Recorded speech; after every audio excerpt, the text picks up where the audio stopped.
Track 8. Miss Peterson, your great-grandmother is the famous Annie Moore Shayer. But there were actually two Annie Moores. Yes, that's true.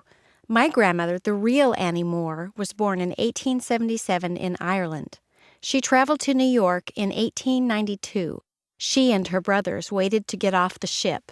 An older man had been in front of her, but he allowed her to get off first.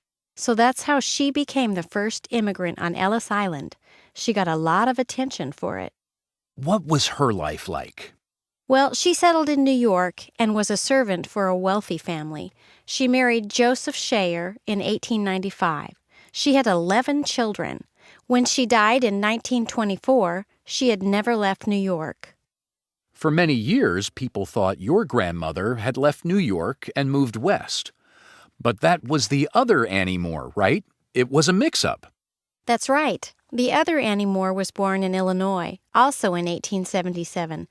There was confusion because her parents had traveled to the U.S. from Ireland too, but she never went to Ellis Island. Do you know what happened to the other Annie?